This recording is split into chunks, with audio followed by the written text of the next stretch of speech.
राहुल गांधी सैर सपाटे में लगे हैं, ये कहना है बीजेपी के नेताओं का। बीजेपी के नेताओं को आखिर ये चिंता क्यों सता रही है कि राहुल गांधी सैर सपाटे में लगे हैं?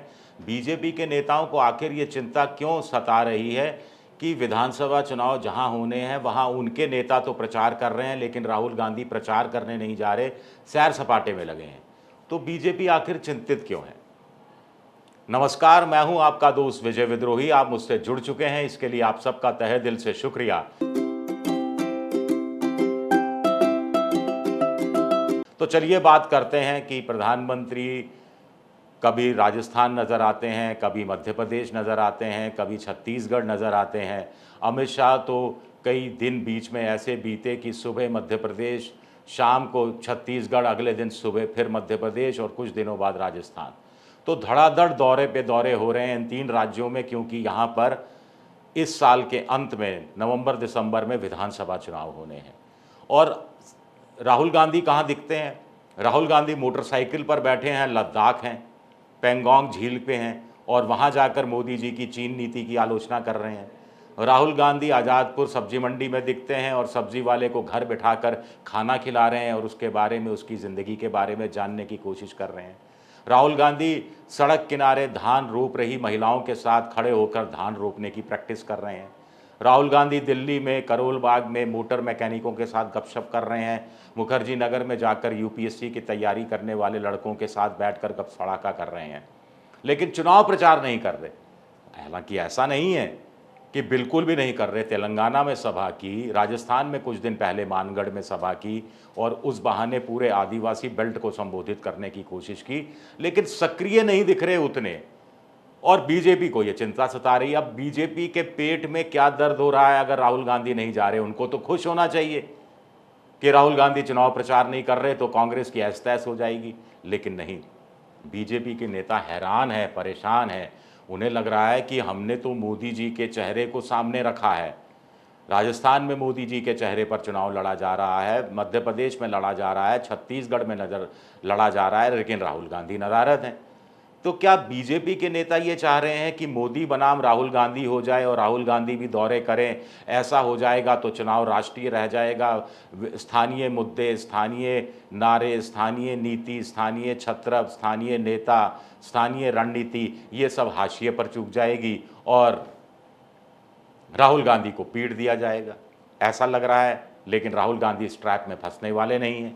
या फिर राहुल गांधी को लगता है कि जब उनके जाए बिना हिमाचल प्रदेश में कांग्रेस जीत सकती है, जब उनके बहुत कम दौरों के बावजूद कर्नाटक में अच्छी खासी सीटों के साथ कांग्रेस सत्ता में वापस आ सकती है, तो फिर राजस्थान, मध्य प्रदेश और छत्तीसगढ़ में भी ऐसा हो सकता है। छत्तीसगढ़ में तो अभी से संभावना व्यक्त की जा रही है।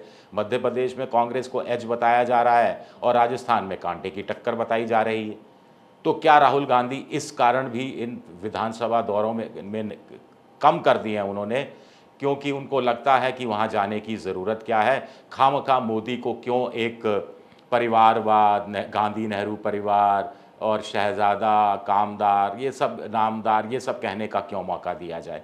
एक सवाल ये उठता है। कुछ लोग कह रहे हैं कि ये जल्दबाजी है, राहुल गांधी जाएंगे, अभी चुनाव की तो घोषणा होने दीजिए। कर्नाटक में भी आखिरी महीने में ही गए थे, इस बार भी चले जाएंगे, तो बीजेपी को इतनी बेसब्री क्यों है? एक कारण दूसरा भी है, कुछ कारण मैंने लिखे हैं। एक कारण ये लगता है कि बीजेपी को लगता है कि मध्य प्रदेश में सरकार के खिलाफ एंटी इनकम्बेंसी है। छत्तीसगढ़ में उन्होंने कोई स्थानीय छत्रप तैयार नहीं किया है। राजस्थान में ले देकर वसुंधरा राजे स्थानीय छत्रप हैं, जिसके बीजेपी की आलाकमान खुद ही पर कतरने में लगी हुई है।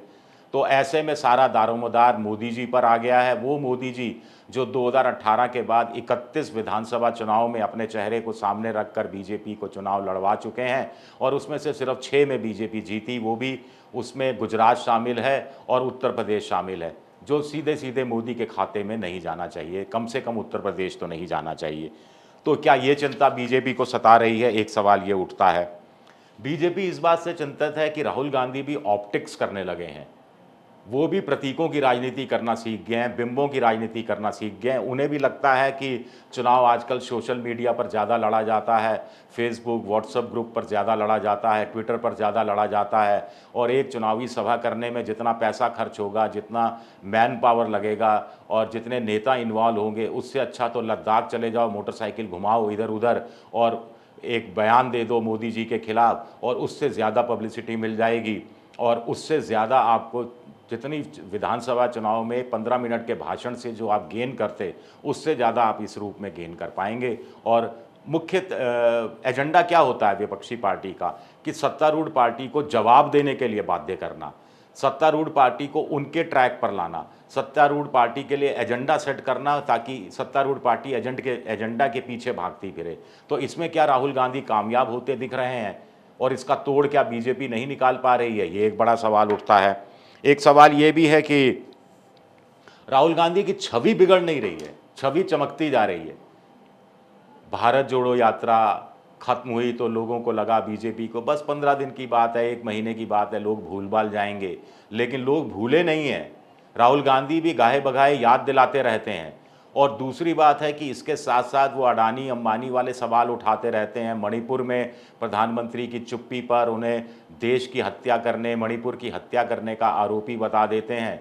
और उसके साथ साथ फिर वो राहुल गांधी भारत जोड़ो यात्रा पार्ट 2 की चर्चा करने लगते हैं।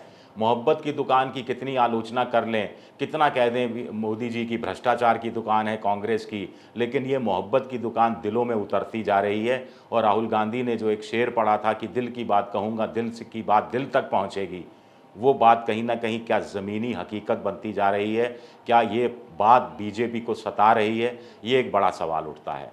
हालांकि इसका दूसरा पहलू भी है। दूसरा पहलू ये है कि लोग कहते हैं कि राहुल गांधी कमलनाथ से बहुत नाराज़ हैं।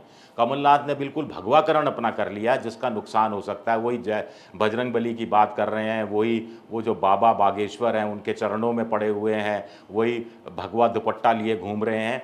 और ये चीज़ राहुल गांधी को पसंद नहीं आ रही, क्योंकि ये उनकी विचारधारा के खिलाफ पड़ती है। ऐसा नहीं कि राहुल गांधी खुद मंदिर नहीं गए हों, लेकिन एक वो राजनीति में एक सीमा रखना चाहते हैं। धर्म का राजनीति में कितना प्रवेश होना चाहिए, कितना नहीं होना चाहिए, और कितना भाईचारा, मिलन, मोहब्बत की दुकान में सब लोगों की एंट्री, उस पर वो ज़्यादा यकीन करते हैं। कुल मिलाकर राहुल गांधी दोनों मुख्यमंत्रियों से कम नाराज़ हैं, कमलनाथ से भी इस रूप में कि 2018 में जब भर भर के विधानसभा चुनाव जीते, राजस्थान में, मध्य प्रदेश में, छत्तीसगढ़ में, लेकिन उसके 4 महीने बाद 2019 में लोकसभा चुनाव हुआ, जिसमें राहुल गांधी की झोली में बदले में कुछ सीटें डालनी थी, तो तीनों मुख्यमंत्री पिट गए। राजस्थान में 25 की 25 सीटें बीजेपी ले गई, हनुमान बेनीवाल के साथ मिलकर 29, मध्य प्रदेश में से 28 सीटें ले गई, एक सीट छूटी कमलनाथ वाली, जिसमें उनके बेटे छिंदवाड़ा से चुनाव जीते थे, जहाँ प्रधानमंत्री दौरा करने नहीं गए थे, रैली नहीं की थी। और छत्तीसगढ़ में 11 में से 9 सीटें, यानी 65 में से 62 सीटें बीजेपी ले गई थी, 3 सीटें कांग्रेस के हाथ लगी थी। एक राहुल गांधी, कुछ लोग कहते हैं कि परिपक्व नहीं है, नाराज़ है, लेकिन नाराज़गी के बावजूद जाना चाहिए। उसी तरह जैसे शिवराज सिंह चौहान से तो 2014 से ही प्रधानमंत्री नाराज़ हैं, ऐसा बताया जाता है। जब से शिवराज सिंह को लालकृष्ण आडवाणी ने प्राइम मिनिस्टर का कैंडिडेट घोषित कर दिया था, या वैसा उनमें एक संभावना देखी थी, लेकिन फिर भी वो जाते हैं, फिर भी हटाया भी नहीं गया। ओबीसी से आते हैं, प्रधानमंत्री भी ओबीसी के हैं, उनको मालूम है कि ओबीसी मुख्यमंत्री को हटाना उनकी छवि के लिए नुकसानदायक हो सकता है, तो पॉलिटिकली जोखिम नहीं उठाते, और ये खुद की नाराज़गी को हावी नहीं होने देते प्रधानमंत्री नरेंद्र मोदी। लेकिन राहुल गांधी ऐसा नहीं कर पा रहे हैं। कुछ लोग कह रहे हैं कि मोदी को भी पता है कि छत्तीसगढ़ में और मध्य प्रदेश में बीजेपी की हार की आशंका है, फिर भी वो लगातार जोर लगा रहे हैं, दौरे पर दौरे कर रहे हैं, और वहाँ पर वो लोकसभा चुनाव के मद्देनज़र भी काम कर रहे हैं। वो आंकलन कर रहे हैं कि मध्य प्रदेश में कितनी सीटें लोकसभा चुनाव में निकाली जा सकती हैं, किन चेहरों को बदला जा सकता है, कौन से नए चेहरे इंट्रोड्यूस किए जा सकते हैं, किन लोकसभा सदस्यों को विधानसभा का और किन विधायकों को लोकसभा का चुनाव लड़ाया जा सकता है। राजस्थान में भी ये चीज़ें देख रहे हैं। राजस्थान में तो अमित शाह अपनी घोषणाएं करते हैं, अपनी चुनावी भाषण में साफ तौर पर कहते हैं कि 2023 में राजस्थान में जिताना है, लेकिन इसके साथ साथ 2024 में लोकसभा में भी बीजेपी को जिताना है। तो राहुल गांधी 2023 की चिंता चलिए स्थानीय छत्रों पर छोड़ दें, अशोक गहलोत पर छोड़ दें, कमलनाथ पर छोड़ दें, या फिर भूपेश बघेल पर छोड़ दें, लेकिन 2024 के संदर्भ में तो तैयारी करनी पड़ेगी। ऐसा तो होगा नहीं कि दिसंबर के बाद जागेंगे, जब 3 महीने बाद लोकसभा चुनाव होंगे तब वो राजस्थान, छत्तीसगढ़ और मध्य प्रदेश में जोर लगाना शुरू करेंगे। अगर ऐसा सोच रहे हैं तो मुझे लगता है कि नीति में कहीं ना कहीं खोट है। दूसरी चीज़ ये है कि अगर राहुल गांधी सोच रहे हैं कि हिमाचल और कर्नाटक जैसी जीत उनको मध्य प्रदेश में भी हासिल हो जाएगी, छत्तीसगढ़ में भी हासिल हो जाएगी, राजस्थान में भी हासिल हो जाएगी, उसी रणनीति को अपनाते हुए, तो ये भी दूसरी भूल है। क्योंकि हिमाचल प्रदेश और कर्नाटक में कांग्रेस विपक्ष में थी, वो सत्ता में आने के लिए संघर्ष कर रही थी। विपक्ष में रहते हुए अलग रणनीति बनानी पड़ती है, लेकिन राजस्थान और छत्तीसगढ़ में कांग्रेस सत्ता में है, उसे अपनी सत्ता बचानी है, वो विपक्ष में नहीं है। विपक्ष में रहो तो 5 गारंटी दे दो, 7 गारंटी दे दो, 2 गाली इसको दो, 2 गाली उसको दो, काम चल जाता है। लेकिन अगर आप सत्ता में हैं तो आपको 5 साल का हिसाब किताब सामने रखना पड़ेगा और उस हिसाब से अगले 5 साल का रोड मैप सामने रखना पड़ेगा, तब जाकर आपकी झोली में वोट आएगा। और ऐसे में हिमाचल की रणनीति और कर्नाटक की रणनीति हूबहू राजस्थान और छत्तीसगढ़ में लागू कर दी जाए और उसमें सफलता प्राप्त कर ली जाए, तो इसमें कुछ ना कुछ संदेह उठता है, कुछ ना कुछ नीति में फेरबदल करने की ज़रूरत है, ऐसा कम से कम मुझे लगता है। शुक्रिया मेरा ये वीडियो देखने के लिए। पसंद आए तो लाइक कीजिए, सब्सक्राइब कीजिए, शेयर ज़रूर कीजिए।